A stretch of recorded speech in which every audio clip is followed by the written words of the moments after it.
All right, ladies and gentlemen, we're in for a real treat tonight here on Sportswire Radio because we're taking a break from all the rumbling and tumbling and stumbling in the world of professional wrestling. And we're talking one of our favorite topics, which has really been a hallmark of my career on Sportswire Radio. That is the world of college basketball. We're going to talk a lot about it here, especially our Malloy Lions men's basketball team. Always one of the premier programs here, especially on Long Island in the tri-state area, with one of our favorites who a little birdie has told me is tied a record for most appearances by a coach in Sportswire history.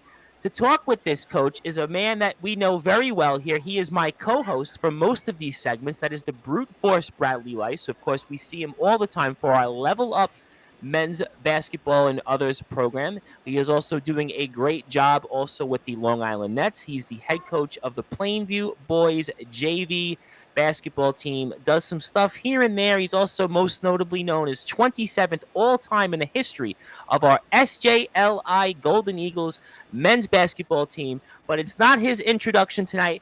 It is our man here for his fifth appearance. He may need no further introduction, but because we're getting him here for the first time as a Malloy Lion, we have to give him the usual introduction that everybody else gets here. So,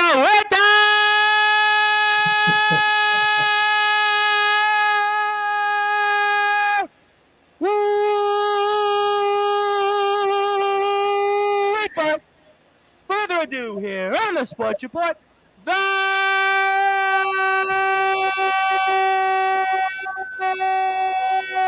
number one level sports show, the assistant coach for our Malloy Lions men's basketball team. They call Coach G. Jason Donnie.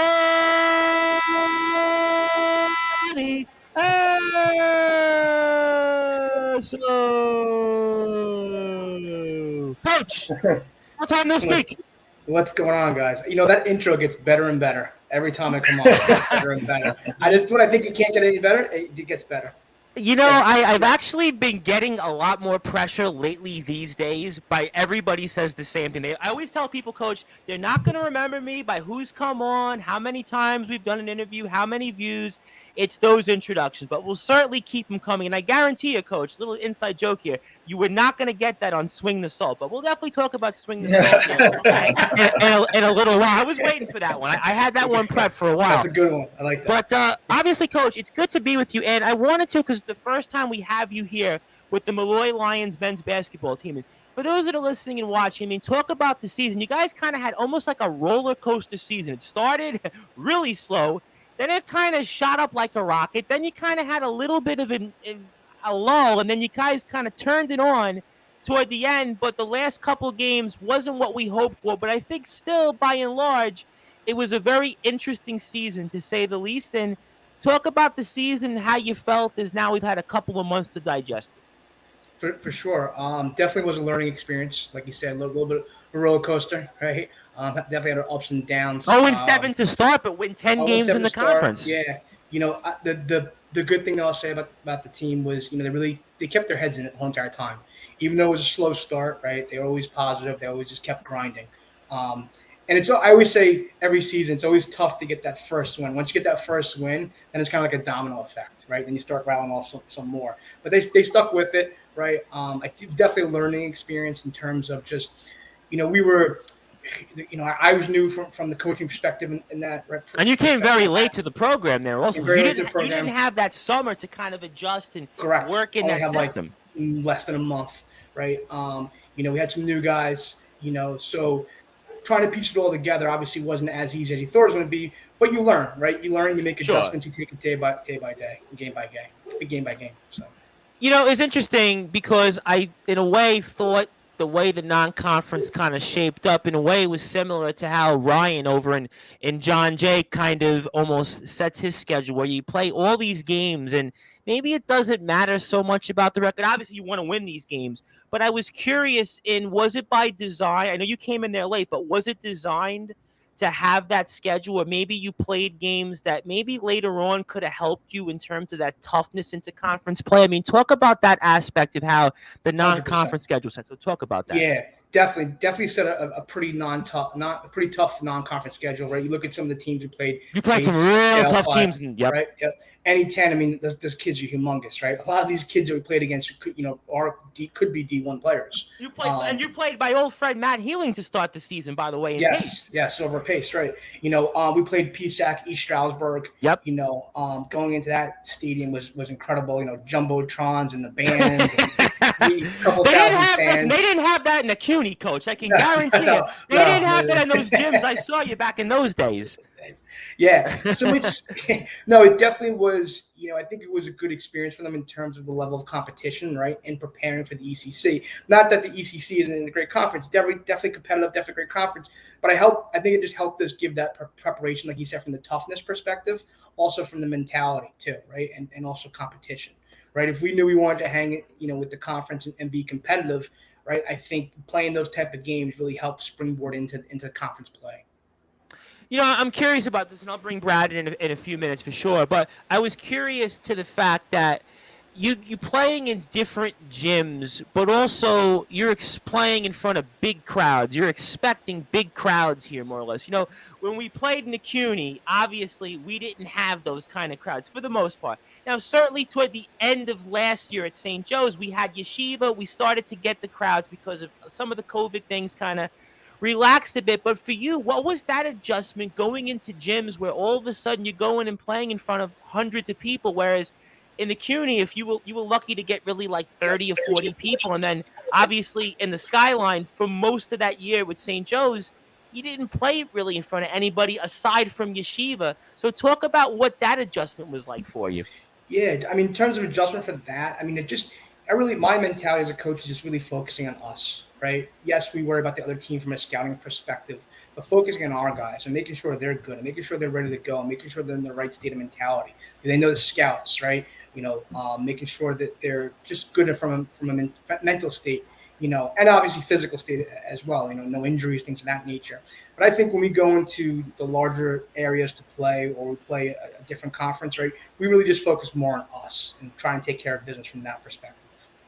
Absolutely, no question about that. And Brad, I wanted to bring you in here. I know, obviously, off the air, we were talking about your voice and how it holds up here. I have a couple of comments. I'll certainly get some people in to say hello to, obviously, both you and Coach as well. But, I mean, for you, Brad, obviously, you didn't get a chance, really, aside from Yeshiva, to play in those big crowds. But I was curious what it would be like in your shoes, maybe watching from afar and seeing that adjustment that Coach has made. Because, obviously, you've competed against Coach. And we'll talk about that later on in the show. But I was curious from your vantage point, and what was that like watching from afar, seeing basically kind of the levels that Coach has kind of gone through in terms of being a coach to where he's now almost kind of in a way, it's like where he is at Malloy and playing those schools. It's like you're playing some big schools. It's like real basketball in a sense. I mean, talk about your vantage point from watching that from afar.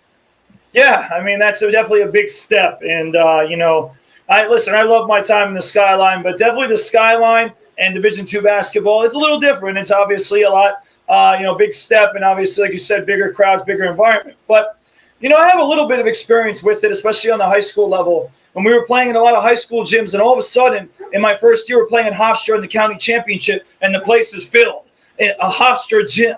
So it is a huge difference, and a huge difference in atmosphere as well. It's definitely an adjustment that you have to make, but obviously Coach G has it at every level. He's coached from the youngest to now in college, some of the highest, level players we have here on Long Island. So he made that adjustment. Again, it comes with time, but ultimately, listen, it's just more fans that want to support your program, want to support somebody else's program.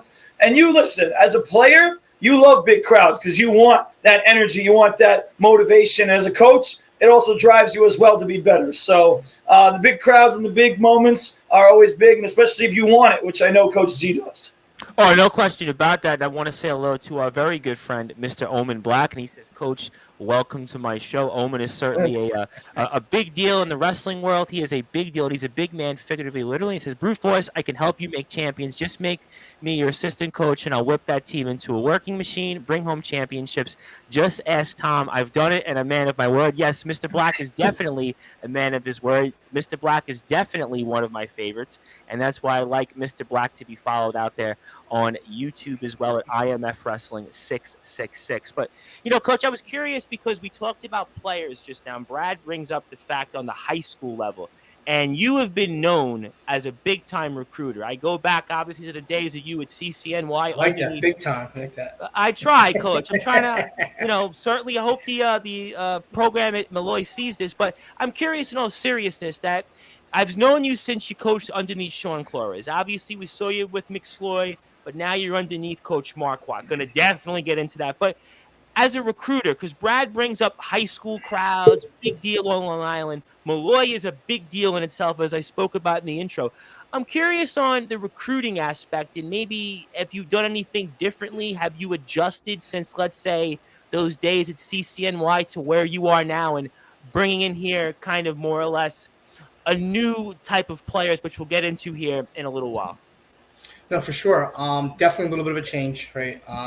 Division II, obviously dealing with athletic scholarships, right? Sure. As many as Division I, whereas opposed to Division III, was more, there's no athletic scholarships, it's only financial aid, right, or academic awards. So definitely from that perspective. But in terms of landscape, right, I definitely came from 3 different areas. I was at City College where we would cast our net really wide, and we did it nationally, right, because we had dorms, right? I remember. St. Joe's. It was a commuter school, so I only recruited within a 30-mile, 35-mile radius, right? Only Long Island kids, right? And tuition too, by the way, much more expensive than the CUNY. Much more expensive, right? Exactly. Much different animal from that perspective.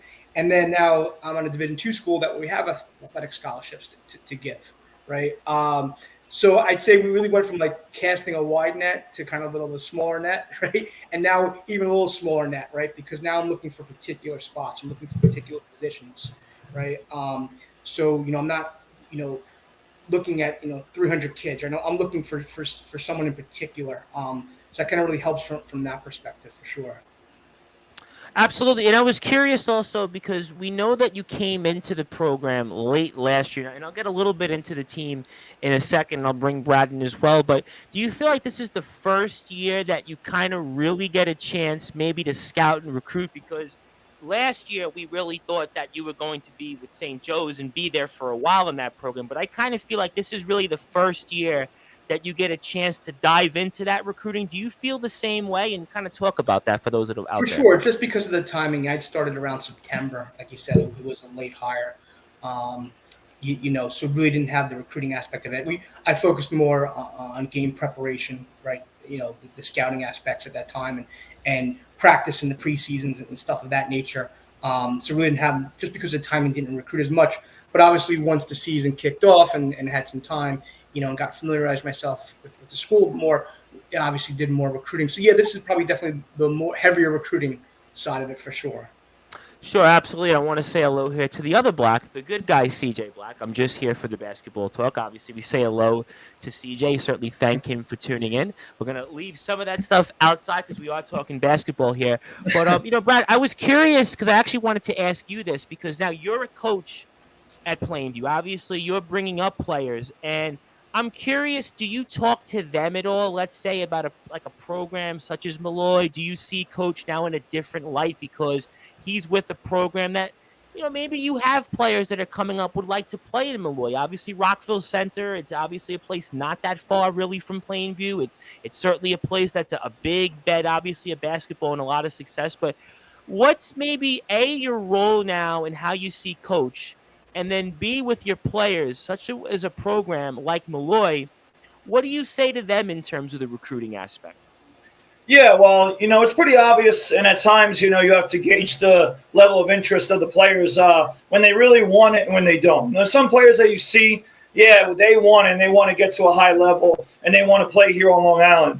And then there's some maybe that don't. But ultimately, as a supporter of Long Island basketball, obviously, as a St. Joe's alumni, I was very big on pushing players to go there and have a career. But Malloy, is a very good program, very well-respected program here in Nassau County. A lot of people know it. A lot of people know the success they've had, the players that they've had. Some guys who have had some really big names. A big name, two big names in particular. Two big names. The Petrucellis of the world, locally here in Hicksville. Curtis Jenkins was a spectacular player at Farmingdale, very much well-known around here. So hearing those names and seeing what they did at Malloy, also, again, just the reputation of their program and what they've done. I think ultimately for players that want to play at a high level, you could basically say, well, why don't you think about going to a Malloy? Why don't you think about going to a St. Charles? Based on the level that they want to get to. When you see a guy working that extra mile that wants to get to that certain level. And again, seeing a guy like Coach G, right? Obviously, I've seen him as a mentor coming up, in coaching. But now seeing them take those steps in the biggest direction now to Division II basketball, it's just another step for me to learn the landscape and see what type of players we can develop into that level of talent. And obviously us at Plainview specifically, we're working on that. We have a nice core coming up. We're working on developing. And again, our goal is to let these kids that want to play at the highest level get a chance to do so. And obviously having a great connection like Coach G helps as well.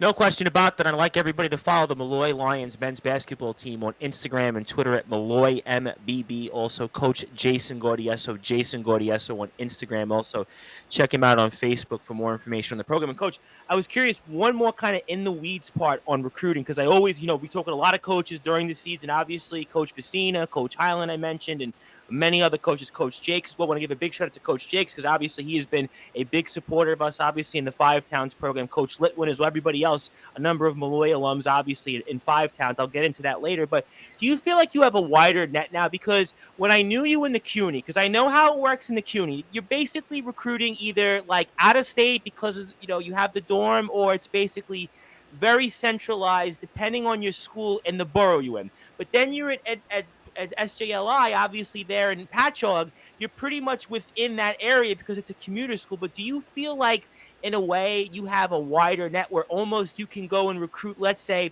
not just on Nassau or Suffolk counties, but maybe in Queens, maybe in Brooklyn, maybe in some of the other places in the tri-state area? Do you feel like you have a wider net to recruit in for some of those other schools? Yeah, for sure. I think from an ability perspective, because like you said, you have the dorms, right? You have athletic money. That's from that perspective. But I think also too, just kind of like how as I was at other schools, we're always looking for that certain type of person, right? We're always looking for, a great student, right? Because it's student athlete, right? Particular position, right? We talk to various coaches. It's no different than recruiting anywhere else, right? We want to get the full info on them. But yes, from an ability perspective, 100% yes. But we're always looking for a particular type of kid. I used to say, OKC, our kind of OKG, right? Our kind of guy. Right? I think I did hear you say that before. I said that before, right? I was used to say that at St. Joe's. But that's what we're looking for, a particular individual in recruiting, for sure, 100%. Absolutely, no question about that. And going over to the season here, coming back to it, I mean, obviously, you win 10 games in conference, kind of a roller coaster season. And I think kind of the two wins I look at where I think everybody looked at was those two wins against Damien. Obviously, that was the premier team in the conference. And did those wins, you feel, when we look back on the season, kind of say, you know what, all right, that was satisfying? Because I know we spoke about the early struggles, and maybe that was by design. I heard Mark Watt talk about it maybe mid-season. I think he did an interview somewhere, and he was speaking about the conference schedule. But with those two wins in conference, maybe they were the signature wins, and maybe as a follow-up to that, did they kind of put you guys on track to where you did in conference become very successful, because you guys finished third in the conference in a very still tough conference? For sure. And, I think we also had the ability to even finish higher, right? At the end. Yeah, you lost the last two games in conference, if I'm not mistaken. Right. But I definitely, Damon's is a great school, always very competitive, right? They made it to the finals against Stack. So those two wins were huge. I think the ECC conference overall is just so competitive that it's, especially this year, right? I think it was really wasn't really, as dominant as it used to be to one school. I think it was very much more open this year, right? Obviously, Stack won it again, but I do think it was as wide open as it has been in a couple of years, for sure. No question about that. There was one win in particular that I would have to say I was kind of happy on because you beat CSI in your building. They beat you in their building, Yes. but you were able to take care of business. And obviously, for me being a city guy, they're kind of the one school in the conference that is close to my geographic jurisdiction. And talk about maybe that one because that was the last win of the season, if I'm not mistaken. For sure. Well, playing at the Finn on a Saturday night has always been a tough spot. That's always been that's a hot ticket. That is always a hot place to watch a game. Yep. I mean, it's very. I know Coach Tibbs very well, and Yep. When I was at City College, we got crushed. Oh yeah, too, right? Well, that was when you had them when they were great. I mean, they were dominating the CUNY. It was them and Baruch. It was flip a coin those years. Yep. Exactly, and they moved up to D2 and ECC. But it's just what it is. You go back, you talk about the crowds, right, and the places to play. That place on a Saturday night is always jammed. They have like the most loyal fans. It's honestly incredible just to see the atmosphere there and to be part of it. They're just a very competitive team, and they play very hard. They play very tough, and they've constantly. They play Tibbs' personality, very similar to his personality. Right, and that's what I think really kind of makes them special. When they came, I think then we had more of a chip on our shoulder when they came to Rockville Center, right? And say, okay, we just got beat by, I think it was 15 or double digits, right? In Staten Island. So, okay, now we're going to protect our home court, right? So the guys that night had a little bit of an edge. They had a little chip on their shoulder, so they just wanted to go out there and get that one back. Well, you guys definitely did that. And again, obviously, Staten Island is very similar to Long Island, I always say on the show, because you have a lot of almost like a hotbed for like high school basketball players, a lot of D3, D2 players now, obviously with CSI making the jump to the ECC. And also you get a lot of, let's say, potential coaches scouting, different things like that. So it's always a very, very popular atmosphere to watch a game. And it's also a very beautiful campus, and they've done a great job there with the program. And I want to say hello, Brad, to somebody we know. That is Mr. Ryan McNeely. He's the co-host of the Swing the Salt show. Now, I'll come back to the team here. But, Brad, I guess we should go right on the spot since we have Mr. McNeely, Mr. Jr. on here. And anything you might want to say to him or anything you might want to say? Because I have to say, if I could say it on the record right now, I think, Coach, with all due respect, coming here, you're going to have a much more entertaining experience. Because, I was hearing Coach McCloy with the guys, and I enjoy it, and I appreciate the kind words and being a trivia question. Everybody's got me in my mouth these days, whether it's for right or wrong reasons. But anything you might want to say to the guys, obviously, that Gordon and Ryan have jumped into our world, Brad? Well, first of all, Ryan and Gordon are quite entertaining. I will say that. They do a very good job. I've been entertained all 4 episodes. And definitely the last one with Coach McSloy was legendary.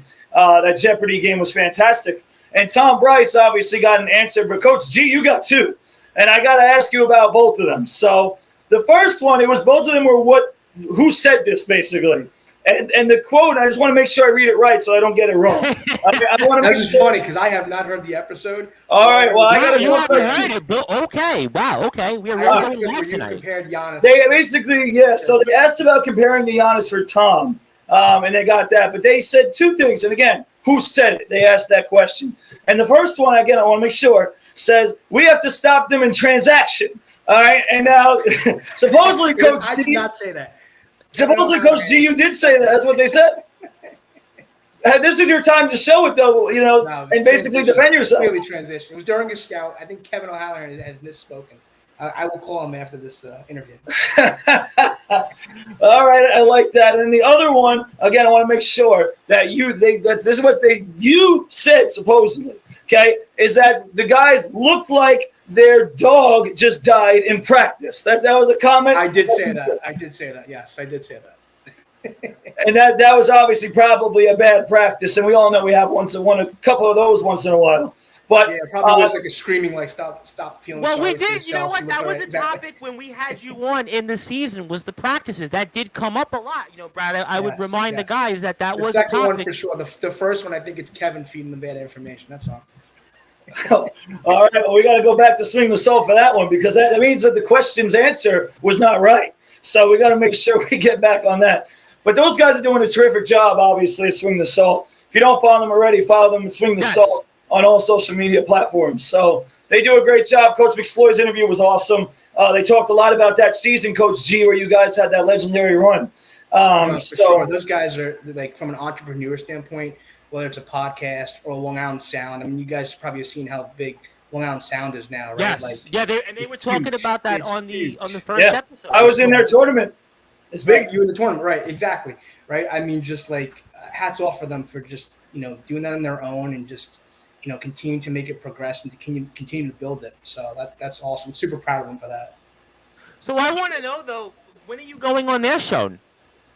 I don't know. I can't believe McSloy was on before me. I can't believe that. I was very surprised about that because I said it on the air, I think twice. I was surprised because McSloy does not do many interviews. McSloy is like, he's like Kardashian, He's like the hot ticket. Exactly. He's like a big deal. He's not like Coach Highland. If I call Coach Highland right now on the phone, I could probably get him on right here and speak with you. But McSloy, it's like, well, you have to wait to go through hula hoops. We love Coach McSloy and everything else. Obviously, love the program. But I do want to spend a few minutes on that season, and then we'll come back to the Malloy teams. I want to touch upon some of the recruits. I want to touch upon the experience with Coach Marquardt, and obviously some players that are coming back, but also some players that graduated. And the guys were talking on the show a lot about obviously the Yeshiva game, and that's a signature win in almost any program that's going to have. Obviously, I know Malloy, it's a big program. We've been to the NCAA tournament, but still that win against Yeshiva put a lot of people on the map. And I'm going to ask you this question because obviously you're now at Malloy and obviously McSloy is at Drew.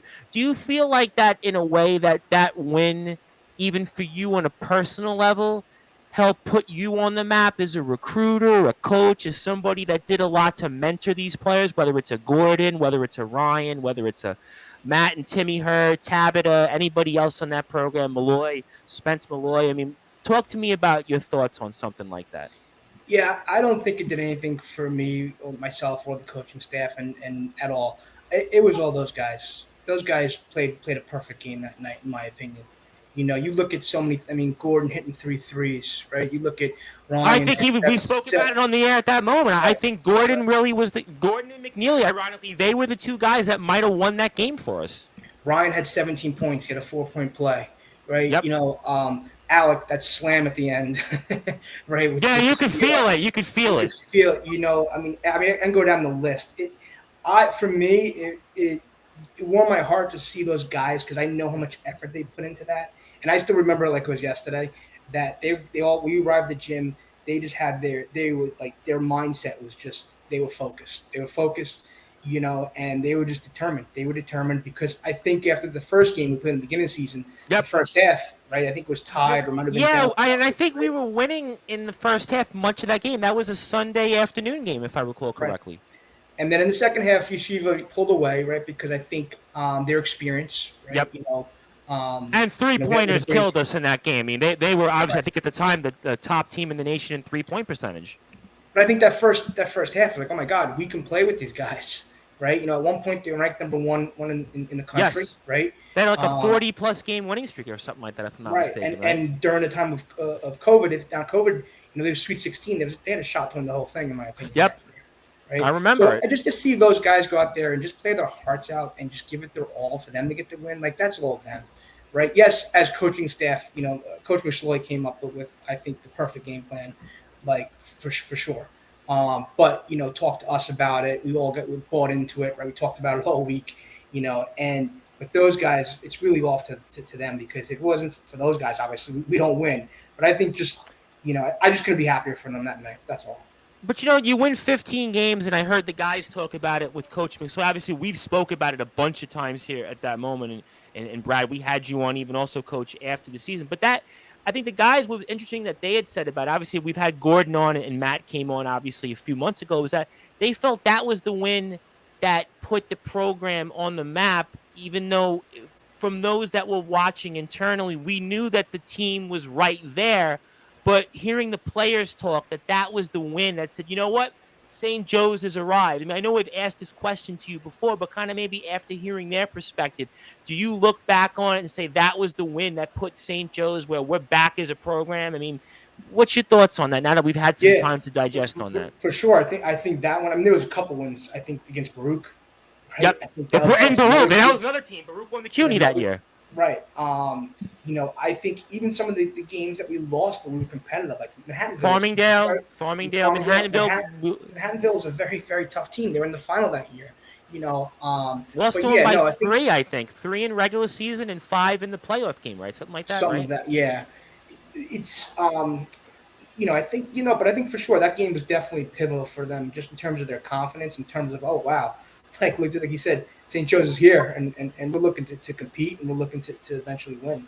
So I got actually a good question for him. I'm actually going to bring it up here from a good guy, CJ Black. I'm going to actually let him have a question. And, for you, Coach, which is an interesting one here, I'll even let Brad answer because obviously Brad's a co-host, but Brad also has played the game of basketball. And do you have a quote that you live by, and do you have a favorite sports moment? Maybe you've coached in the program or just in general. It could be anything. And what do you say to something like that, Coach? Because obviously as a coach, you've been a mentor. You've also worked obviously on Wall Street and such, and did a number of different things. But do you have a quote that you live by, and is there a moment that you have? It could be a moment as a coach or anything else in sports that's kind of bonded you. And I'll let Brad answer it as well after you. yeah, nothing in particular in terms of quotes. I mean, my thing is just kind of more the mentality, right? Don't take life for granted. Is my thing to really live by, right? I think life is so short. So if you can do what you enjoy, right? For me, so me coaching basketball, like that's to me is my moment. Being able to coach, right, and being able to mentor student athletes, right? I think that to me is like one of the greatest gifts, right? If my mentality is if I can help a student athlete or a kid, because I coach younger kids as well, help them with confidence, or even help them be better by 1%, then I'm doing my job as a coach, and that to me is my satisfaction in You life. you have a quote, Brad, or anything that stands out? Because Brad, you're a big talker, so I know you have something under you. You are. Well, one of them that just came to my head right away is one that I was always heard about, especially the player that I was basically hard work doesn't beat talent when talent doesn't work hard. And basically what all that meant is that you could be as talented as you want, okay? But if you work hard, you could make yourself something, into something. Obviously, talent is great, but hard work and dedication to what you're doing is very vital as well. And again, in our situation playing basketball, again, if you just work hard, you do the little things, every coach is going to like that. And you could supplement that with some talent if you really work at it. To go to the moments and memories, I guess I'll use St. Joe's for now because I might as well. I actually was just at SUNY Old Westbury this past weekend, and being in a playoff game in that building, my first season at St. Joe's, one of the better memories I had. Just being in a playoff environment in college was a great environment. Obviously, unfortunately, we didn't win it, but we also played one of the best players in Old Westbury history. So I know, I remember it very well. Jamel Stanley. So I will say that was one of the best memories I had. But again, there's so many, and they're not just basketball, especially being on a team. And this is what I loved about McSloy's interview with the guys, is they were talking about memories that weren't just on the basketball court. They were talking about things that were eat afterwards. They were talking about the meal. I thought that was so fascinating. Yeah, I mean, they brought up some really interesting things that happened off the court and some really exciting moments. So, a lot of times, especially with coaching at the younger levels, you try to make sure that's something that people understand, is that it's not just what's on the court, but also what's off the court. It's very important, and those memories matter as well. And some of those are the ones I remember the most. I think that's really what. Jump in. So I think that's really what made us special that year, was that connection that we had with the players, right? I think also. Yeah, you guys were really. I got to be honest. You guys were a really close team. Brad. No disrespect to some of those later teams you played on at SJLI, but I didn't feel that closeness that team had last year. I felt that those guys were all almost like, if they didn't have maybe they didn't have the same personality, but they were all almost like the same. They had something about them. It was almost like you wanted to root for them. You believed in them. Not every team has it. I think that's what made that team special in 21-22, because I think a lot of people were kind of looked at them and said, well, they're young, they're inexperienced, they're green.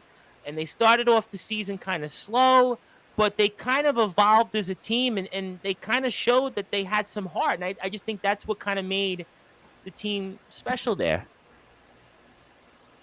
I think that's what I kind of think. For sure. I think it was definitely the connection, not only with the players, I think also too as a staff. Right.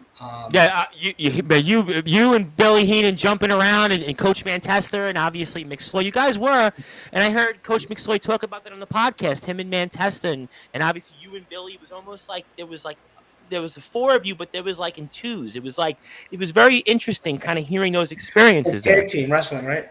Well, we do talk a lot of wrestling here, but I realize I'm sure the Malloy Athletics program probably would not want to hear me talk wrestling, so we'll plead the fifth on that, obviously. By the way, Tom, can I get a question in real quick?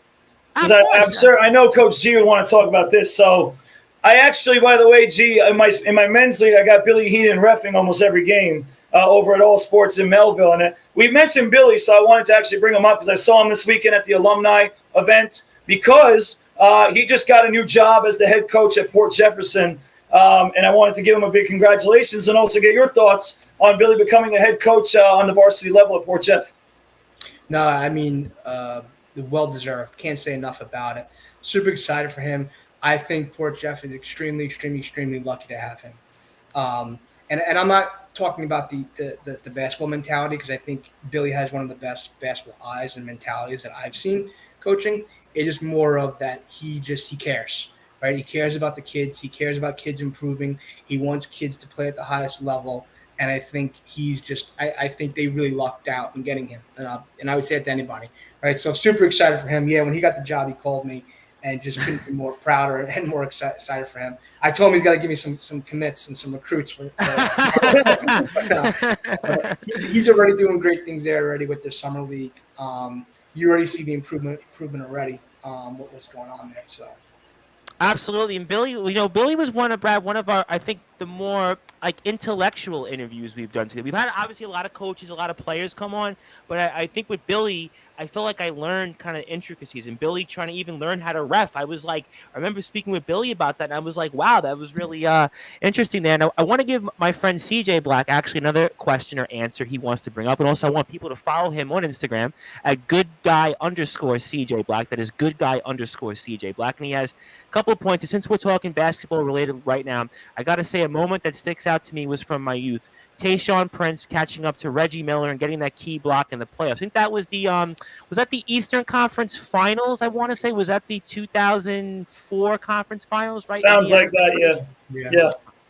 And then hopefully that's just not a memory for Detroit fans. No, the Pistons were great in that era. That was for about 2002 to 2007. It was 5 consecutive or 6 consecutive appearances in the Eastern Conference Finals. They were a great team, kind of like the St. Joe's team. They had a little bit of mix of everything. They had some scoring, some defense, some role players, and kind of reminds me a little bit of that there. But we are on Sportswire Radio right now, having a great time here with our very good friend, Coach Jason Gaudioso, who is here for not 1, not 2, not 3, not 4, but his 5th appearance on Sportswire Radio as a coach, and he has reminded me he is now tied with Mr. Ryan Highland, and you've caught up to Coach because Coach did a lot of those in a short amount of time here. So we hadn't had Coach on last season because we didn't have much success at John Jay. Is there a Sports Hall of Fame? If there is, I would like a nomination for it. Oh my! Well, if we do that, I am coming up on my 5th year anniversary, Brad, as you may know, in January. So if I do that, I probably will have to put in. Well, CJ Black might have to go in that Hall of Fame. So I have to put you in the Hall of Fame and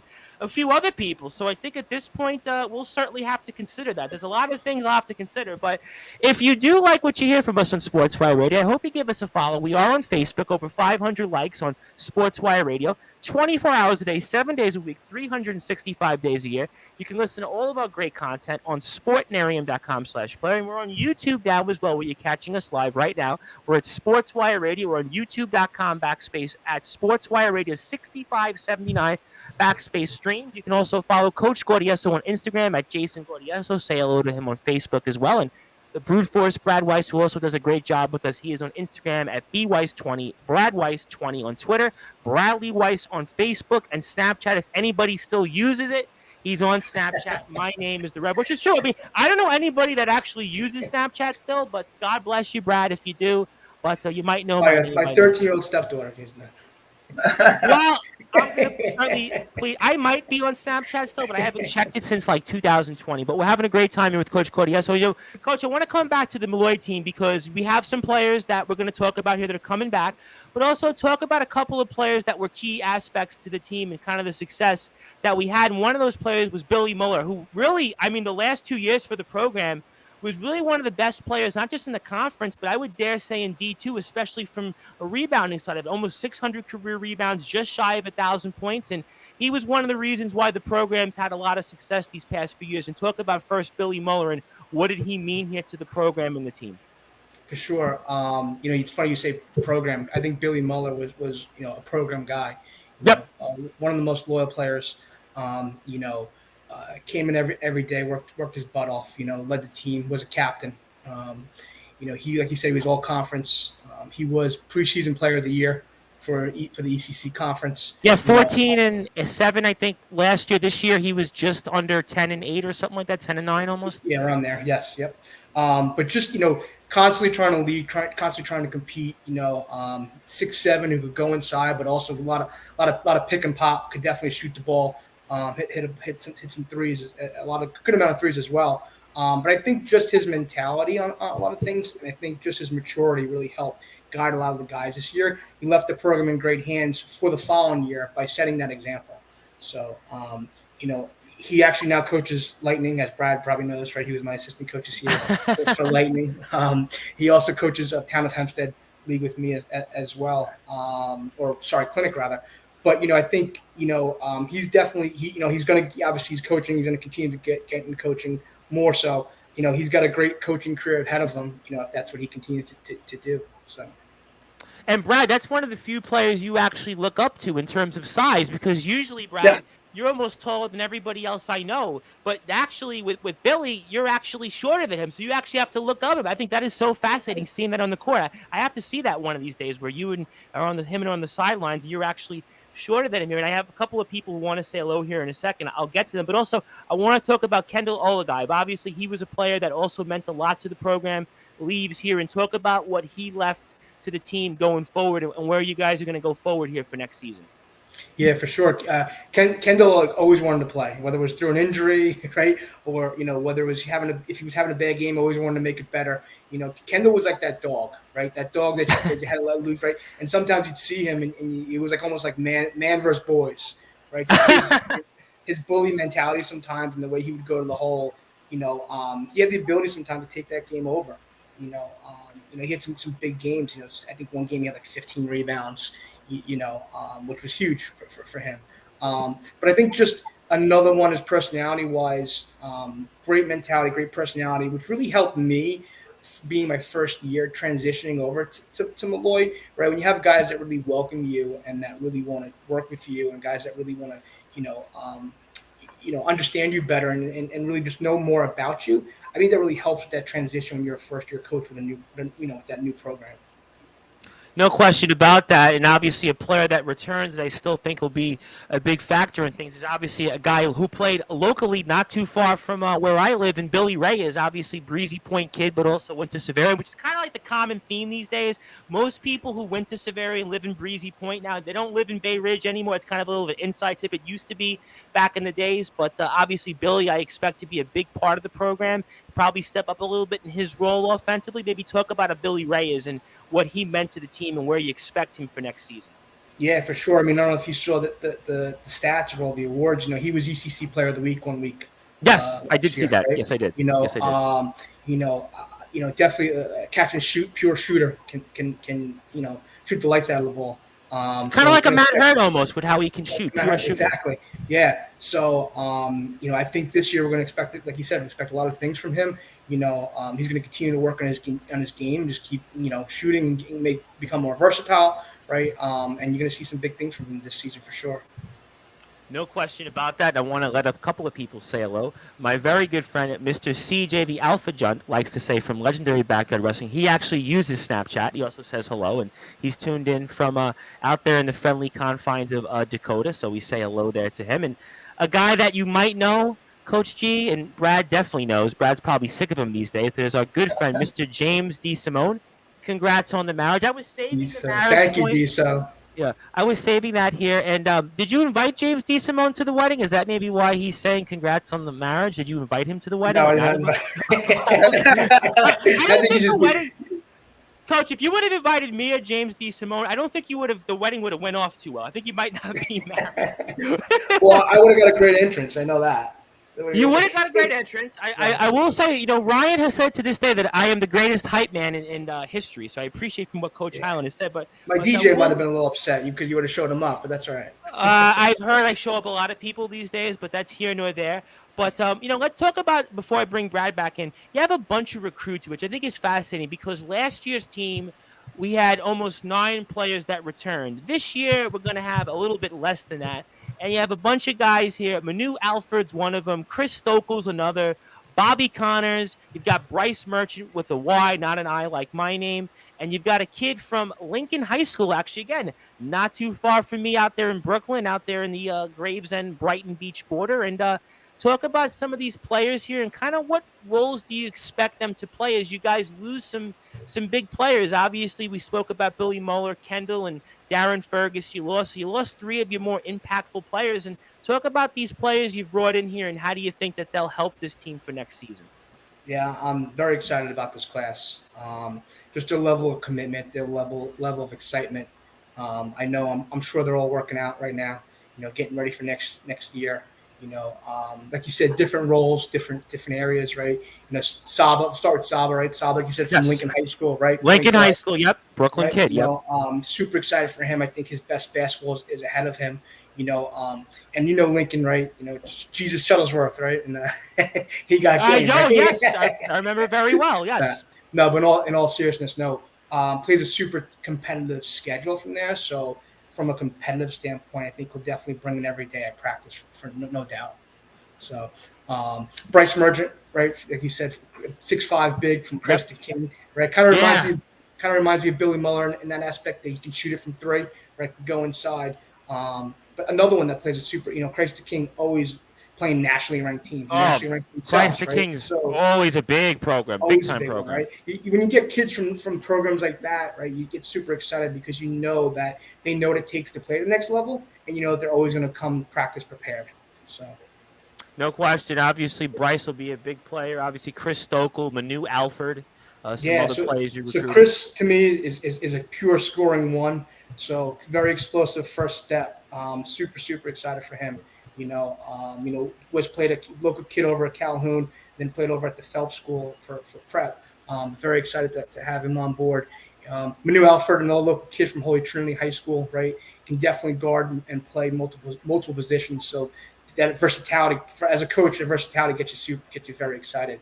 Very similar to Bobby Connors, who was actually my alma mater, Chaminade High School. Remember that very well. Then went to Hartwick. I coached against him when I was at City College, and they beat us by like 30 points. So I'm glad he's on our side this time.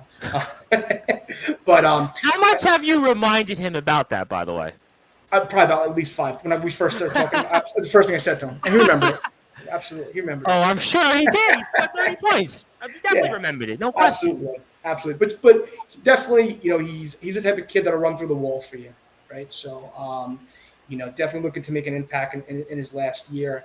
So, as a coach, I always like when you, and I always like, and I'll bring it to Brad in a second. I always like when you bring those graduate players in, because those guys kind of add something to a team that it almost helps you, because maybe you guys are in transition right now, but having a veteran player. Now, for example, Gordon, I think, was an example of a veteran player who brought some leadership into it, because we spoke a lot about Gordon, obviously, on the show, and Gordon's been with us now multiple times, and obviously he's in our field now, so obviously he's a contemporary of ours now. But the fact of the matter is, I really felt Gordon brought a leadership to the team that meant more than how many points he scored or how many assists he had, and maybe you're going to get that same thing from a Bobby, and maybe that helps the team, and where maybe you lost that leadership from a Billy Mueller or a Kendall, he can replace that. Do you think that's a fair statement? Yeah, definitely think it's a fair statement. I think, with Gordon and like you said, some of the like one of the grad, like Bobby Connors, we have the grad transfer. Yep. I think they got 1 year left, right? Right. So I think they're playing with that edge. They're playing with that chip on their shoulder. They're running through the wall for you, like I said, right? And they're leaving it all out there. So I think, if they bring that every day and practice consistently, you don't have to score 1,000,000 points, right? I think, or 1,000 rebounds, right? I think if they bring that every practice, it helps the team, the program that much more to improve. Absolutely, no question about that. And again, we're very excited about the program. And, Brad, I obviously wanted to turn it over to you because I know you got a couple different things that I kind of want to talk to you about here with Coach. And because we've been kind of talking about the fact that you guys have actually coached against each other. We've actually spoke about it a number of different times here on the show. And is there anything in particular that you might want to bring up? Because I know for a few minutes. Well, you want to say something, Brad? Go ahead. Go ahead. No, I was saying we froze for a second, but no, it is my time to talk for sure because listen, that's a great topic to lead right into because we were talking about different people, Coach G's assistant, my assistant, and now it's time to just bring it all in and talk about what we were doing on the court. So for those who don't know, me and Coach G have become rivals on the third grade basketball court between Lightning and Level Up. It's been awesome. I mean, it's been incredible because every game that we played against Coach Gaudioso's team has been a legendary, really exciting, fun, and competitive game. And for me, especially coaching at that age, that's what it's all about. You don't like – personally, I don't like winning by a lot. I don't like losing by a lot. I like the games that are competitive and that we feel like we're going to walk out in there and say, we got better, right, and we learned this, this, and this. And a lot of the time, especially at third grade level, it's all about the learning experience. It's all about, all right, well, we did this game. What are we going to have to do the next game? And, facing Coach G's team, which, by the way, credit to Coach G, their team made tremendous improvement throughout the games that we played. Our team obviously continued to get better as well. But, again, we had a game where my kid had a game winner at the buzzer. We had a game where it came down to the end and we just hit the shot. And then the last game we just played, Coach G's team played really well, and they got the win. So it's been back and forth, but in the end, it's been fun. It's been competitive. Me and Coach G definitely get into the game as well. Again, that's what you want to go for. You don't go to watch blowouts or games that are uncompetitive. That's what you want to see. And ultimately, again, I really have enjoyed every matchup with Coach G. Now, Coach, do you want to say anything about this in particular? Because I know Brad's going to give us one side of one game, but there's another game I'm sure you might want to remind him of. No. Brad, honestly, Brad's nothing but a class act in all seriousness. He really is. You can tell us how you feel on Sportzwire. No. Both him and his dad, even though they almost got teed up last game, but that's okay. Like we said, we're into it. No, for sure. Would you want to share what they might have got teed up for? Would you might want to share? I think arguing some calls with the ref. That's about it. I could see Brad arguing with the ref. That I could definitely see. I could definitely see that. No, but I mean, case in point, the buzzer beater, right? Yep. Obviously third grade, and no matter what age, right? Kids get super excited. Sure. Brad made sure they lined up and they came and shook, my guy's hands and everything, right? Just a complete class act, Brad is. He really is. I know he busts his chops a lot, right? But he's just. And I said this to Brad when he first started coaching: just stick with it, and you're going to be really good. And his teams have been really good. I mean, they won a bunch of tournaments already, right? And they're honestly they're a very good team. So to be able to play them this year and be competitive with them was awesome, for sure. Like he said, it definitely was a rivalry, even on the third grade level. No, Brad wants to win. If Brad is playing miniature golf, he wants to win. Listen, anybody knows Brad. It doesn't matter what he's playing. Brad could be playing ping pong, and he wants to win it. I mean, that's how Brad is. Nowadays. None of this participation stuff. Everyone gets a trophy, right? It's being competitive and learning and improving for sure.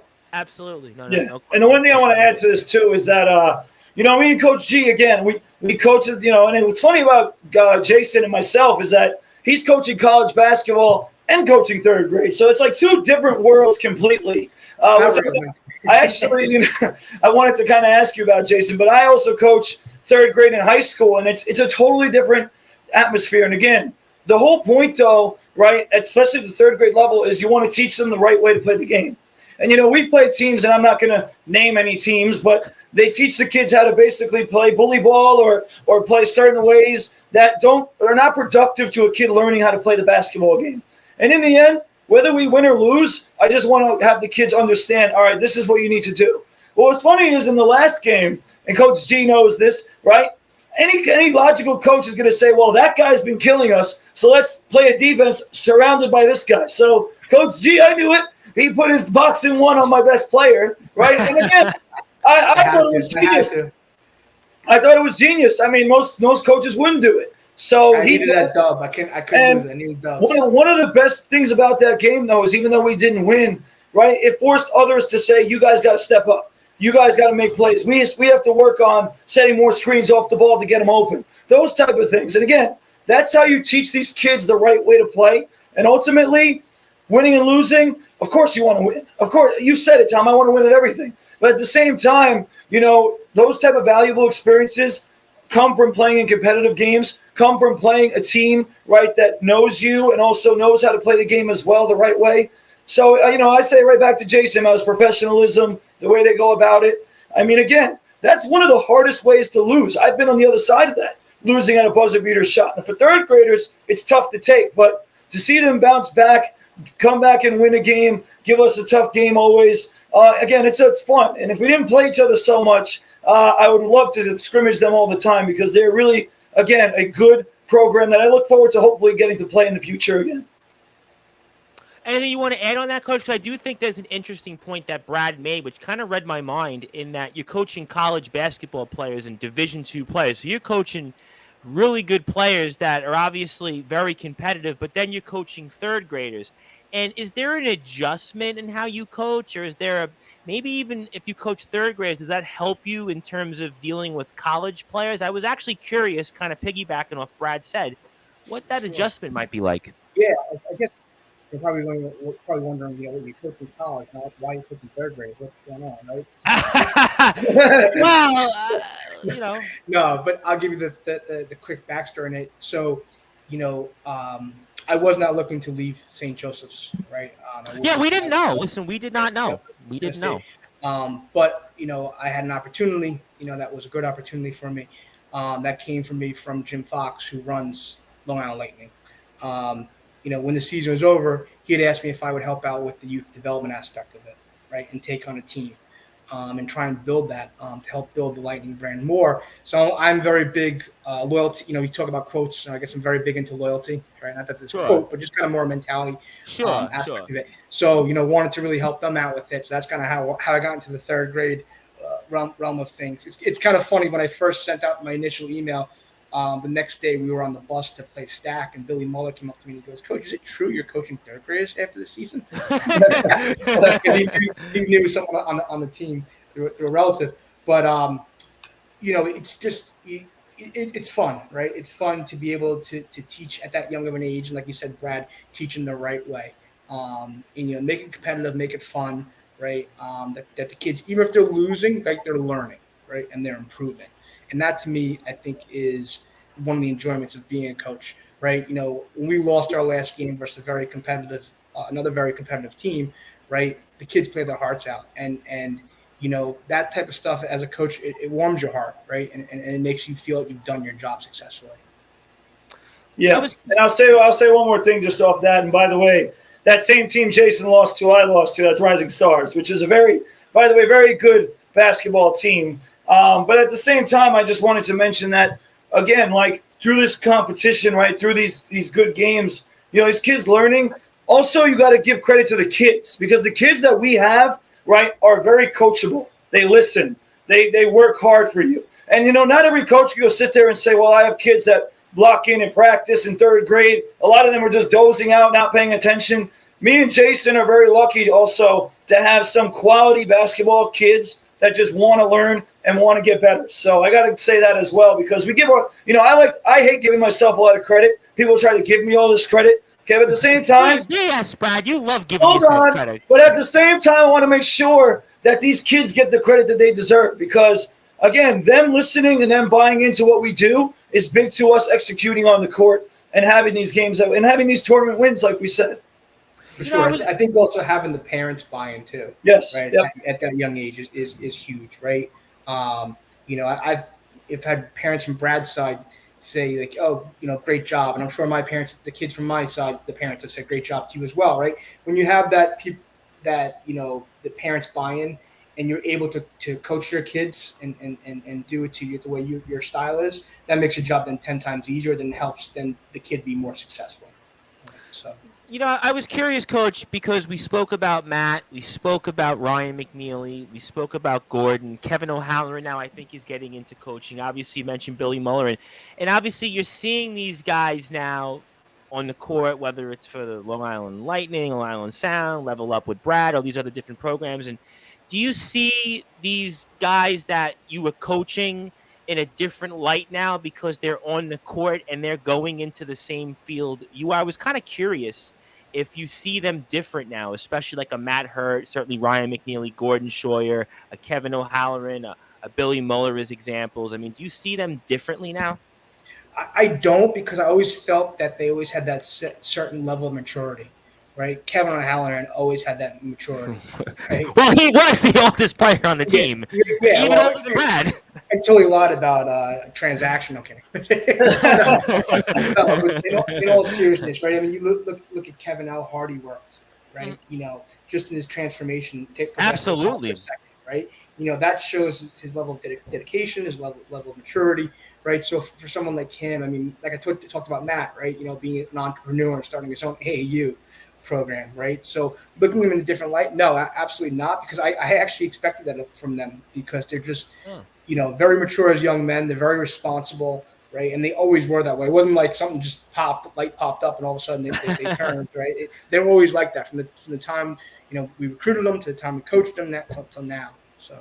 Well, Matt, I think really evolved. I mean, Brad has obviously played with Matt, and I think even hearing Matt's story, Matt, I think really matured over those 4 or 5 years he was here at St. Joe's, and obviously McNeely with his father. And I was interested hearing Ryan talk about the fact that the only person he had ever obviously been coached by was his dad, and then McSloy was the second person. But that was so fascinating in itself here. And I was curious, Coach, for your own obviously journey. And we spoke about the fact that the first time I had you on, Sean Flores was the head coach. You've obviously had Mike McSloy, and now you've got Marquardt. Charlie Marquardt is an institution. When you think about basketball, especially Malloy, he is that program. He is arguably the longest tenured college basketball coach, if I'm not mistaken, in the tri-state area, or if he might even be second. I don't know at this point. Maybe there's somebody that's out there that's longer in tenure. But you've had a fascinating journey in 3 different coaches. Flores and McSloy, I feel like, are almost like contemporaries of yours. But then you've got Marquardt. And Marquardt, like I said, he's almost like a Mateko, a Timmy Klus in terms of his name. It speaks for itself. And I'm curious, what have you learned under Coach Marquardt that maybe you didn't learn, or maybe learned differently with Coach Flores and Coach McSloy? Yeah, no, like you said, Coach Marquardt's been there for a while, going on his 30th season. In my opinion, a future Hall of Famer. No question about it. No question about it. Like you said, he's got 5 former players right now in the pros. With one making the NBA. So that speaks volumes, right? But I think one of the things that he prides himself in, or just, he's kind of focused on it, I'd say, was he's really big in development into players, right? So really, spends a lot of time himself with getting players, in the right state of mind, in the right basketball mind, working on their strengths, working on their weaknesses. Something he really prides himself on is really that development aspect of it. No question. He really took that program, considering when the early years he was there, to what it's become now, or it's been, and again, still in a tough conference, and he's won a lot of games, been to the NCAA tournament, won a couple of ECC titles, and he's done a lot of big things there. And, you did touch upon some professional players, and obviously one person we had on this show during the COVID, right around the same time you were in this chair, Coach, that was John Petroselli, obviously the GOAT of Hicksville, and obviously he is arguably the player in the school's history, and just won the Italian Cup, and he is just pretty much everywhere he's done it all. And that was really, I have to say, of my career, probably one of the greatest people in terms of what they've done as an athlete that has ever come on. And again, I've had on a lot of wrestlers, I've had on a lot of athletes, a lot of professionals, but I think Petroselli really might have been, if not the greatest.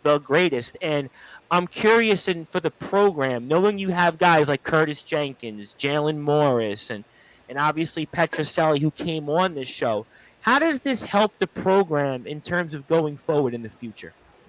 Yeah, I think, the one thing I'll say is all those guys always come back, right? They always come back to work out.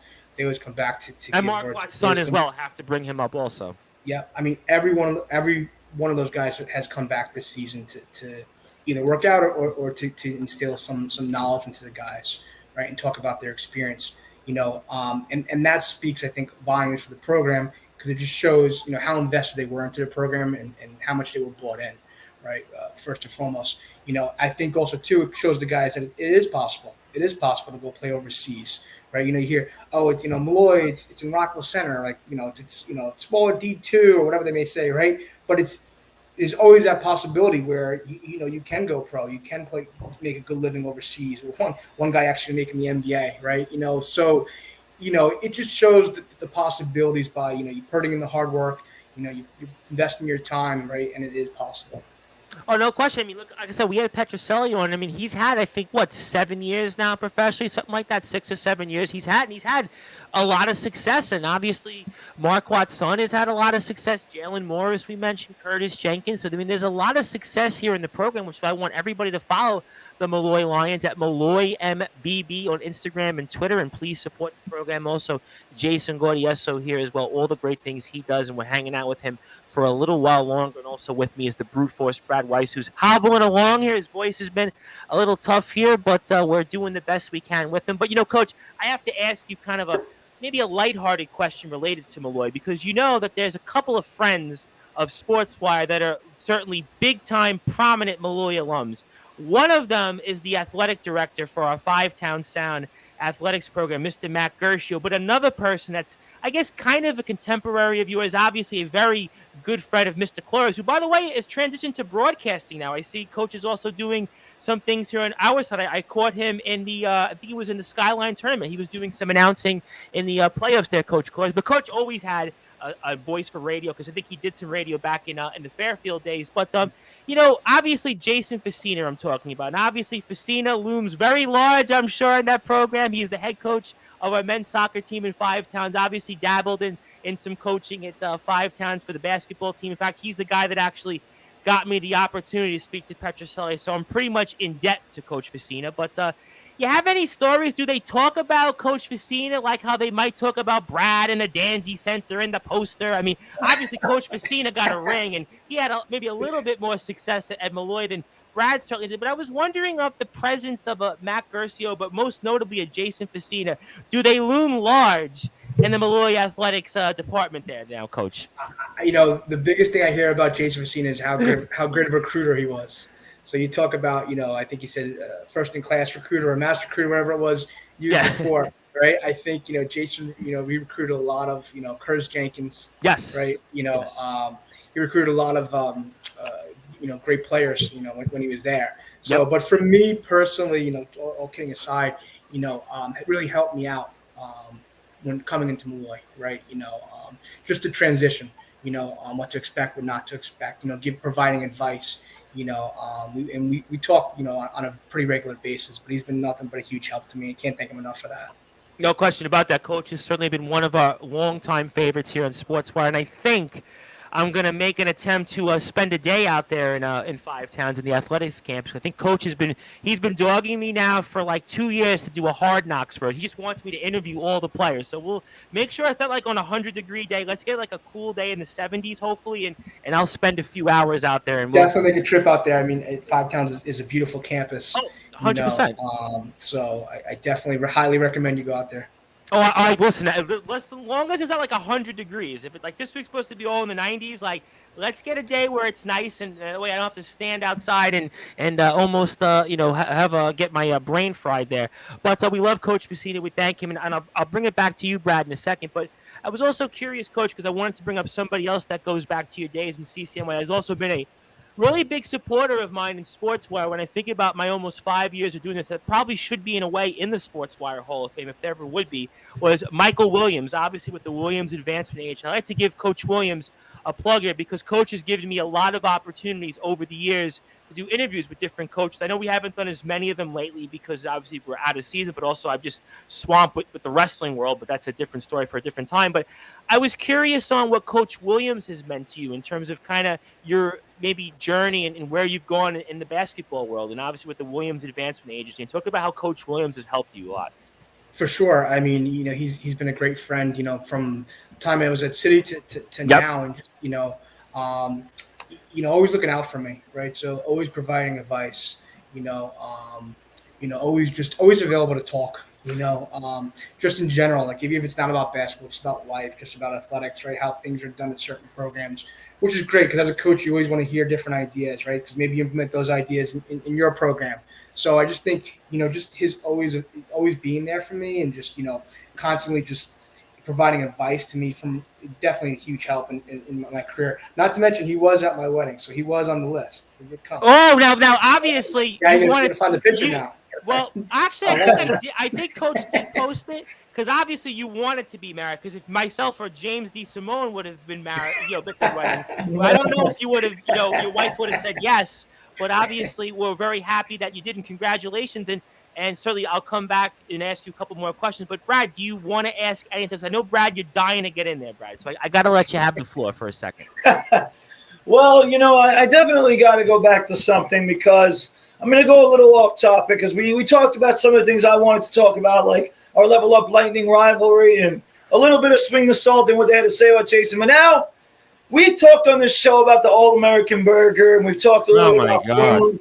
So I got to ask Jason 2 questions. The first one's going to be a general question, and then the second one, which James D. Simone is dying for me to bring up. Well, why doesn't he ask the question? He was in here. I don't get why he doesn't. I don't know, but anyway, it was the Swing the Salt fast food draft that they had. And I got to get Jason's opinions on this because I have a lot of them.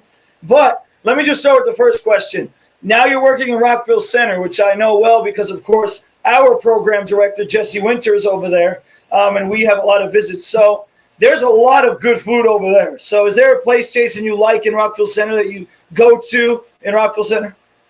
I'd say my go-to spot is probably, I would say, either Herring's Deli over in Ball, right? There's an Italian spot next to it there as well. I believe it's Touch Italy. Touch Italy is pretty good, right? Okay. No burgers. I really, our practices are later, so I try not to eat after practice. I'm going to be eating at 10 o'clock at night. There is a Taco Bell that sometimes I do frequent. No, okay. I try to eat nacho fries. Maybe the nacho fries. If you can get the nacho fries. Yes, depending upon if they sell them or not. Sometimes yeah. They sell them, but no, Touch Italy and Herring's, Deli is usually the go-to spots. They're close to campus. Always very supportive of the programs, probably the 2 spots. Both sound good. And like I said, there's a ton. I mean, come to practice one day, Brad. I'll bring you afterwards, or maybe before, so I'm going to go too late. But yes. Ooh, that sounds good. But there is a ton of good places over there, so you really can't go wrong. But now, again, I got James on me. I got Swing the Salt that I know wants to hear this, so I got to bring it up. Okay, I got to bring up in episode 2 of the show, they had a fast food draft. Now, it received a lot of controversy for some of these picks, which are egregiously pathetic. Some of them definitely did. Yep. Since me and Jason know where it's at with burgers and different places like that, okay, I want to get Coach Gaudioso's opinion on these lists. So let's start with Gordon's, all right, and I want to see what you have to say. Okay, he's a big Chick-fil-A guy. He talked about that in the first show he was on. So he picked Chick-fil-A number 1. He picked Five Guys number 2, which is interesting, whether that's fast food or not. Moe's number 3. This one was the most controversial one of all. Number 4, he picked IHOP. Okay, and number 5, he picked Jersey Mike's. So, Coach G, all right, Gordon Scheuer, is he out of his mind with this list? Well, except for number 1, I think Gordon lost one of his 5 senses called taste. Among other things, by the way. No. But I can understand Chick-fil-A. Like, that was our spot. That was our go-to spot for St. Joe's. They were talking about that in the show with Nick Sloy. Yes, big, big Chick-fil-A. Billy Heenan loves the ice cream swirl cones. Just remember, you bring it up to him next time you see him. But no, the other ones, IHOP, and I don't consider IHOP fast food, though. IHOP is not fast food. Yeah. That was crazy. Yeah. We have to bring Gordon out more a little bit. Got to get him out. Jersey Mike's is like obscure, though, like for like a fast food one. Like Jersey Mike's is almost like, I don't even know if they have one in New York City. I think we spoke about this on the air, Brad. I'm like, I don't even know if there's a Jersey Mike's. And IHOP I don't consider fast food. That's number 1. IHOP is, to me, not fast food. Moe's is like really like under the radar. Mose. I Well, mean, Mose was close to campus. I can kind of understand why he picked that. Right. Right. But now to go over to Ryan's list, obviously they disagree here because Ryan was talking on the second show about how he used to go to Chipotle like 2 or 3 times a day. Yes. I mean, he's a lover of Chipotle. So his list, and he basically made the point of, well, I'm going to pick the legacy fast food places and the ones that people can afford. So he went McDonald's number 1. He went Chipotle number 2. Burger King because of their commercials number 3. All right, Wendy's number 4 and Subway number 5. So, Coach, I mean, these are pretty bad. These are rough lists here, but what do you think of his, and which one do you think is actually better?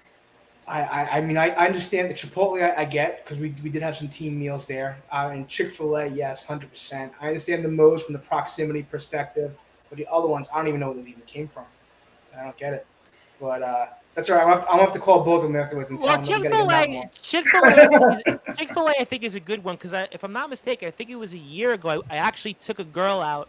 We were in the Staten Island Mall. We went to Chick-fil-A, and she was like, "That's okay." She was like, "Chick-fil-A is not bad. So it's not McDonald's." So I could see Chick-fil-A.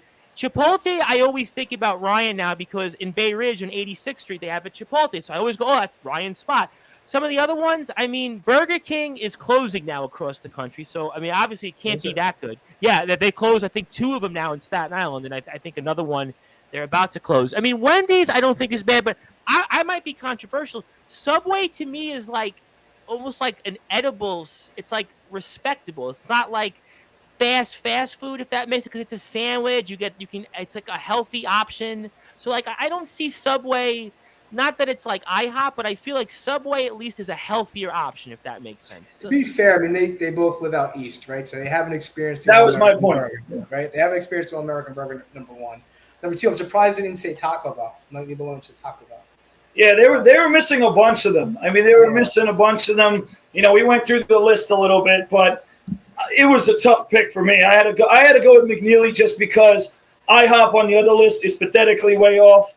I mean, you know, it's just not fast food. But well, McNeely sounds like fast food because he's got McDonald's, he's got Burger King, he's got Wendy's. So off the bat, those are fast food options. So if you're somewhere in a pinch and you're a player, you've only got like, let's say $10 worth of meal money, you can eat with McDonald's, Wendy's, or Burger King. I don't know about Subway. I don't know about Chipotle, but those 3, that makes plenty of sense. And the one I said right on the air, which I think is really good for fast food, might be one of the better ones out there that maybe goes under the radar, is Checkers. Yes. I mean, they were, like I said, you know, Taco Bell, Checkers. And how about Dairy Queen, by the way? I brought up, and James brought up Sonic. I brought up, you know, if you want to put Five Guys in there, I'll put Shake Shack in there. I mean, again, there's a lot. Which, by the way, I said Shake Shack. I'm not that impressed with, by the way. I said I like Five Guys over Shake Shack. I don't get Shake Shack. I think, Coach G, you said it. This kind of, not again, I love Suffolk County, but this reeks deep Suffolk County, not experiencing a lot of the places that, you know, we have here. So definitely an interesting conversation, but it's one of the best things I like about Swing the Salt is that they talk basketball, they talk sports, and then they bring up some of these topics you never expect them to bring up. So a really fun show, but I got to ask you last question, Coach G, all right, because I'm sure you have the good answer to this one, all right? Between those 2 and in the St. Joe's locker room, going back to St. Joe's, who were the biggest goofballs? Like, who were the guys that were kind of like just always cracking jokes, fooling around? Like, who were some of the bigger goofballs? And I'm sure Ryan and Gordon are definitely on the top of this list. Yeah, well, Ryan was super quiet his first year, and then we couldn't get him to stop talking after that. No, Gordon does a lot of impressions. We had Gordon on the show. He did the impressions of us. Yes, Gordon. We had Gordon on twice. Does an impression of me. Does an impression of you guys. Yep. Big. He's a big. You ever see the movie Dodgeball? Yes, of course. I've seen it. Sure. Yes. He does. He does Dodgeball impressions. That was Will Ferrell. Dodgeball. Yep. Yes. No, it was the South Park guys directed the Dodgeball. No, it was Vince Vaughn and Ben Stiller, right? Yes, and Ben Stiller. And that was the South Park guys, I think, that directed that. I don't know who directed, but he's a very big impressions. Does a lot of them. So definitely one of the jokesters for sure, which I thought was awesome because it kind of from a stress perspective or getting antsy with a game, I think it really kind of helped calm down a lot of us, even with practice too. But that goes Right? back So, to my point that yeah. I felt that Gordon brought something to the team because I felt that the locker room, you guys, I remember even asking Matt, because we had Matt on a couple of months ago, and even just asking now, getting to know some of these players off the air, that you guys were kind of loose as a locker room. That helped because you would think a young team kind of in these tight spots, conference play. You guys played a lot of tight games that year. You had to adjust your style of play, and you guys were loose. A young team could have got nervous and kind of became very uptight, but you guys went the other way. So maybe being loose in that locker room helped. You could look at it from No, that that was perspective. definitely one of his leadership traits, Gordon. I think just holding it together, right, and keeping the guys cool and calm. I think was you hear it and you're like, what are you talking about? But now I'm telling you that's huge, right? Like you Oh, said, I especially agree. for a younger team, for a newer team, providing that aspect of leadership is second to none. Tom, I got one more question to kind of lead you into your last couple. So I want to ask you because, we have guys like James DeSimone, for example, who's going to be playing college basketball next year. We have a lot of guys who are trying to play college basketball, and listening to you, Coach Hughes, at that level and kind of has experienced these different levels of basketball. So what would you say to a guy like James, or even somebody who wants to be like a James, who's kind of on the cusp of some advice, tips for how to get to the college level, and also what they should be doing in their current routine as they, try to grow to become a college basketball player? Yeah, I say always keep at it. Never get discouraged, right? It's you look at some of the stats online or social media of how many guys get to the college level. Obviously, it's not a lot, right? And you see a lot of guys looking for that quote unquote offer, right, or that scholarship, right? And they don't get it because they held out or whatever it was. Always be open. Always be open to choices. Always be open to criticism. Always be open to advice. Everything is a learning experience, in my opinion, right? Attend as many camps as you can try to attend, right? Send your videos out to everybody, right? Look for schools. Well, let's say everybody look for schools that are geared towards you. What are you looking for? You're looking to stay home. You're looking to go away, right? Certain programs you think you can play at. If they may be looking for a certain position, things of that nature, right? But I definitely see the biggest thing is just don't get discouraged, right? And I might have said this a couple, maybe on the third conversation or second conversation, but just continue to always follow your dream, right? If your dream is to be a I think college that was the player, second conversation. that conversation, Following the dream. Yeah. Now you got me right? thinking about Just it now. just and go back to them saying that quotes, right, and lifestyle, mentality. Just continue to follow your dream. Don't get discouraged, right? And I think everybody in life needs a mentor, So I think James is very lucky. Adisa is very lucky to have you, Brad, right? So I think having that person that's going to look out for you, from a coaching perspective, is huge. Absolutely, no question about that. And before I get to a couple more questions, on one more lighthearted note on Gordon, obviously we spoke about all these great things about Gordon and his leadership, his impressions, and everything else. But we talked a lot about practice in the past, and I heard these guys talk about practice. But Coach, you know, apparently I heard some different things about Gordon in practice. Do you want to confirm, deny, or talk about that stuff? Because he didn't seem like he was the Gordon on the air that apparently you saw off the air. Were you talking about his free throws? Yes, sir. Yes, yes, sir. Yes, Yeah, yes, sir. yeah. Coach McSloy would have them do, after a certain segment, if they were a little bit tired or had their motor going a little bit, have them do 5 1-on-1s, right? And you had to get, if it was 8, you made 8 or more, you didn't have to run. Gordon ran a lot, so I know you talked about him being money at the charity strip. No, we did. He was. But whenever he would miss, I would always bust his chops on it, and I think he brought it up when he spoke to you guys. Yes, and right? I also have to ask one more thing on Gordon, and this was actually for a general point, Brad. I don't know if you remember this in the interview with Coach McSloy. I mean, how difficult was it for some of these guys to remember a quote? Because that's kind of like on the spot. And that's like really tough because, I took law, I took criminal justice, and I have a background in politics. And I remember we would have to sit there with the candidates and we would have to help them memorize their speech or, whatever it is. And they'd have to go up there. I remember, I worked for, with a congressman, and it was you had to remember word for word to a T. And, that's kind of tough for these guys to almost remember that stuff. And I mean, why was the reasoning for that? And I'm sure for some guys that didn't have the personalities like a Gordon might or a Matt or a Ryan, that was kind of difficult. I mean, why was that? I mean, just because I thought that was fascinating when those guys spoke about that with Coach McSloy. I think because McSloy just wanted them to run. No kidding. No, Probably. I think it's since Coach McSloy was very big into accountability, being accountable, right? And together, right? So, if someone, you speak about Gordon. If someone had, issues, remember a quote, Gordon would come and would help them, right? He would speak up for them, right? So I think, that helped a lot. So I think just the accountability perspective, I think acting together, we'd always said together when we left the huddle. I don't know if you ever noticed that when you came to the games, Yes. or you saw it online. I watched you guys Yeah. online, obviously. I mean, Exactly. So I think that was really the reasoning, really the reasoning for it. But some of the quotes, like you said, they could be easy, they could be hard, right? that's I'm tough just to ready- go on the spot. Listen, that is it not is. easy. I'm just ready to pick any of the assistant coaches to say that, because I would have been running for sure. Yeah.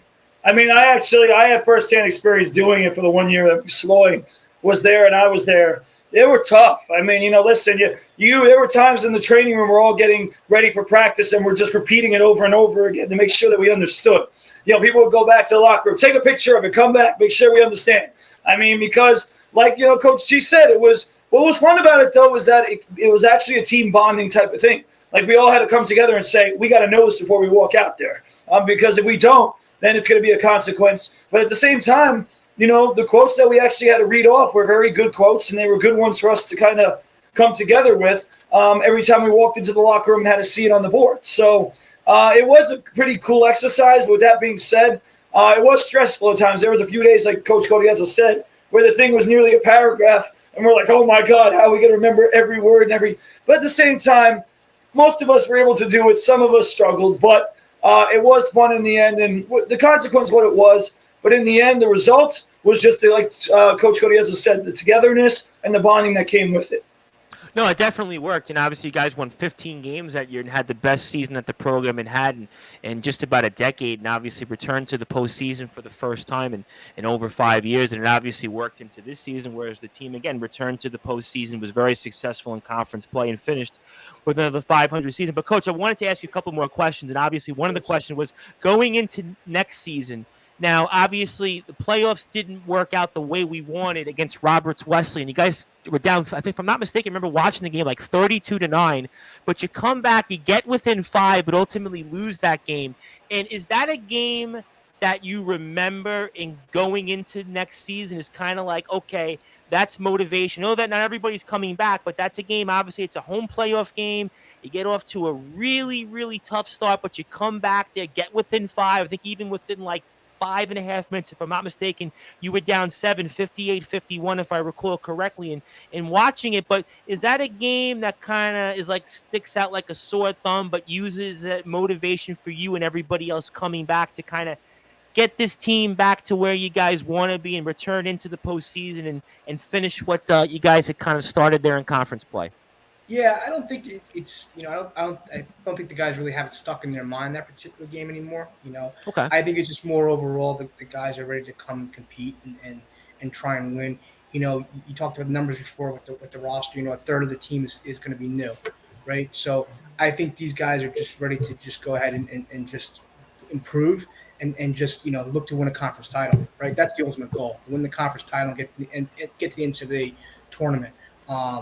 I think the conference is wide open again, right? Yep. I don't think it's as dominant as it used to be with one particular school. So I think the guys are really just excited just to get out there and work.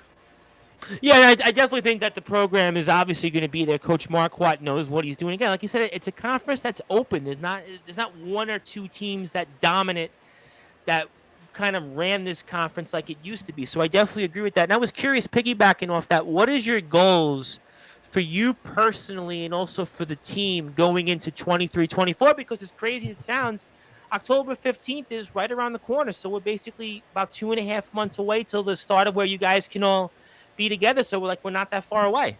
Well, actually, D2, we can get together sooner. So we'll be going in September. Yeah, so even sooner, September, right? We have limited time, but we will be together soon in September. I think the goal is just to continue to improve, right? Continue to build. Would like to obviously figure everything out. Just when I say figure everything out, become a really good team in the beginning. In terms of our chemistry, right? Like I said, a good amount of the team is new, so we'll see how guys, mix it up when we start to practice. So to me, obviously, the ultimate goal, like I said, is to cut down that net. But I think also too, I'd say make every game competitive, right? Make every game competitive and make it a learning experience, whether it's a win or a loss. We continue to learn and we continue to grow from that. Absolutely. And I always think at this level of D2 and D3, a lot of these games are very similar. There's a lot of close games. It all depends on practices. It depends on those little things. And it's so important for a lot of those games. So I think that's why I still think I'm very excited about the program. And I have no doubt that we're going in the right direction. And before we get to closing thoughts here, obviously, congratulations on being married. And I was wondering in how that maybe changes you, and maybe does it make life slower? Does it make you appreciate things off the court or even on the court? And how has that maybe changed you in terms of maybe going forward in what you do? Because again, being a coach, I mean, we've had guys on, Facina, Coach Highland, obviously Flores has been on here, Mateko, obviously Richie McAuliffe when he was coaching. I mean, a lot of coaches we've had on Sportswire. Coach Drizel as well. I would get killed if I didn't mention Coach Drizel.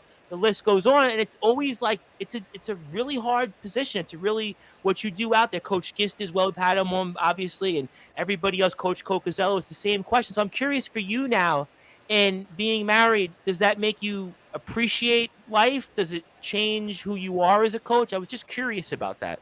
Yeah, I think I've always appreciated life. I don't think it changes me in that aspect. I think no matter what you do in life, you always have to have a good support system, right? If you don't have that good base, you have that good support system, whether it be your parents or your wife or whoever, right? Then that makes it more difficult for you to succeed. Thank God I have a great support system with my wife and my two step kids, Jalen and Joseph, right? They come to the games, they're very supportive. It's they understand, which I think is my wife understands. And I tell this all the time.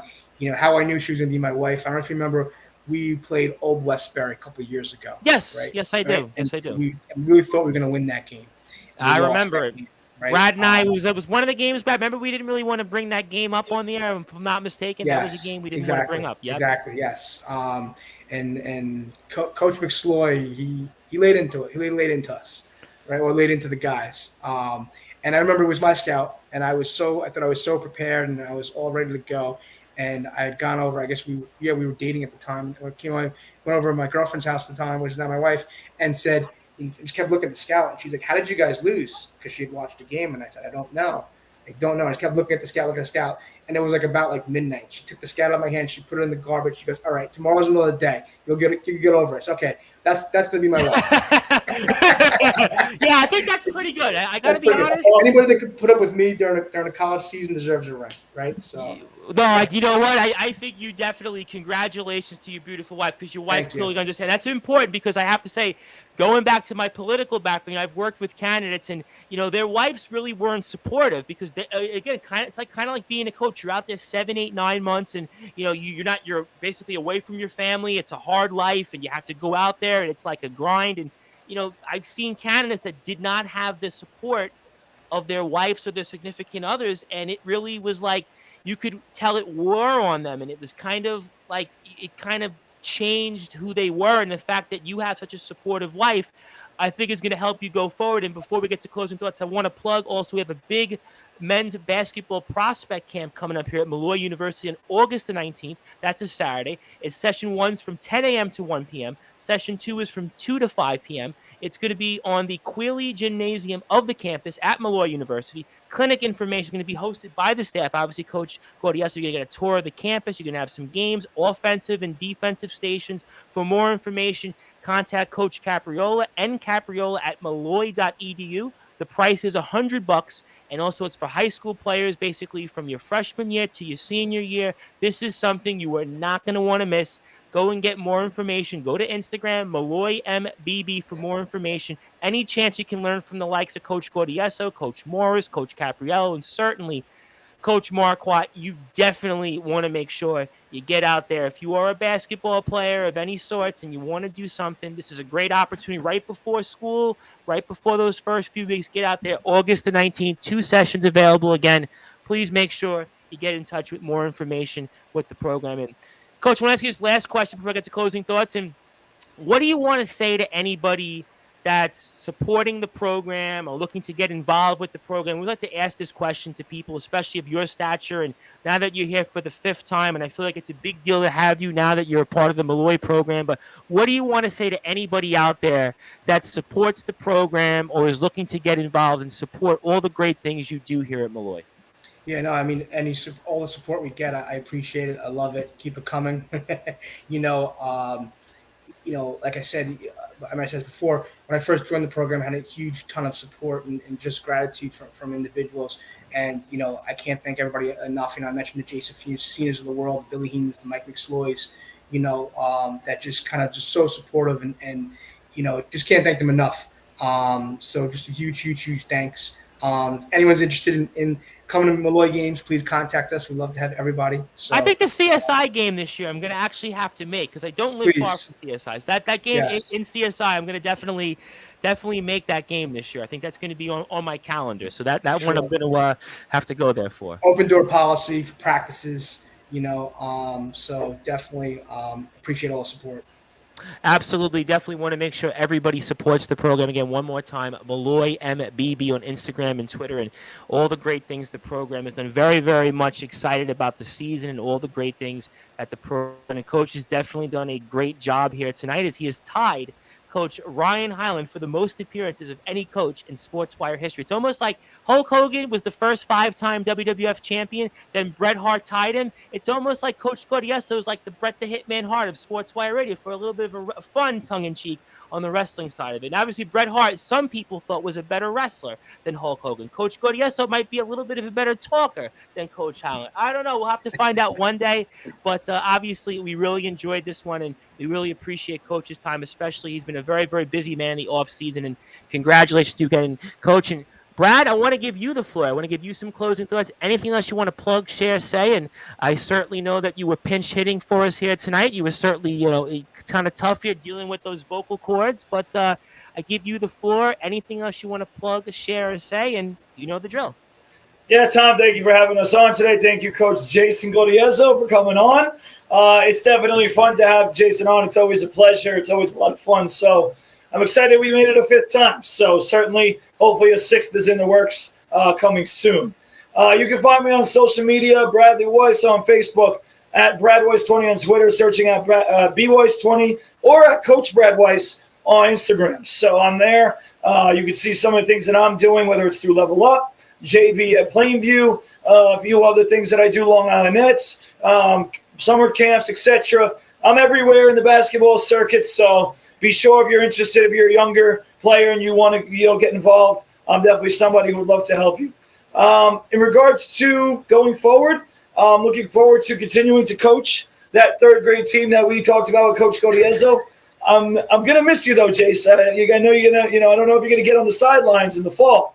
In the winter, but ultimately, I am looking forward to many more matchups with Coach Gaudioso, and maybe even someday he'll come enjoy the alliance with us. But we'll see. Pushing your luck there, buddy. You're pushing your luck. But ultimately, no. I enjoy the competition, especially competing against really good guys and guys who I know are good coaches, like Jason, like Billy Heenan, like Ryan McNeely, Matt Hurd. All these guys, it's a lot of fun. I got to go against Basir Hoyt this year, another great guy. I mean, you go a bunch of guys, and it's just fun to see your friends and guys who win the same program as you, coaching and aspiring to be a coach, and ultimately take the same field that you're doing. So I just hope to influence more people to do so. It's a great field. It's a lot of fun to be a coach at many different levels, and me and Coach Jason are just, again, excited to be coaches, and I thank him for also being, as he mentioned, a mentor to many coaches like myself. So thank you. Looking forward to another great show soon. And yes, my voice, it'll hopefully get better. At the same time, I coach 24/7. It probably isn't going to get much better. Well, it certainly might or might not. We'll have to find out. I'm sure we'll do another one of these, or at least a couple more before the start of the season. I know James, before he leaves, will definitely, that's on the agenda. So we'll certainly see if you hold up. Maybe Coach Dempsey, if, again, talk about people who are busy. She's more busy than you and I are. So we'll see if we can make that happen. But follow the Brute Force Brad Weiss, bweiss20 on Instagram, Brad Weiss20 on Twitter, Coach Brad Weiss on Instagram, Bradley Weiss on Facebook. And I still contest if Snapchat is such a thing. Bradley Weiss, you can follow him also there as well. But Coach, I know you're a busy man, so I want to give you the floor. I want to give you any close on for that sixth time. Hopefully we get you on for that sixth time before Ryan gets on. But I have a good feeling that we'll get you on before Ryan because, like I said, we love the Bloodhounds here on Sportswire, but they didn't have the kind of season that I was kind of hoping for. So I couldn't really bring somebody on off the season that they had. So hopefully we'll have a season that is a little bit better for them. But again, with CCNY and people like Yassine Saki, I don't know if that's going to be the case, but we'll have to find out. But Coach, anything else you want to plug, share, say? The floor is definitely yours. And I thank you for the opportunity. First, I definitely need that sixth time. You talk about competitiveness. I'm definitely that sixth time. So we have to schedule it when we get off the air. Okay, we got to schedule. Okay, it. Well, I consider it done. Right? Consider that done. But I mean, I can't thank you guys enough just the support. You talked about support earlier. You guys have always been supportive of me and the programs I've been part of. So thank you guys. Can't thank you enough.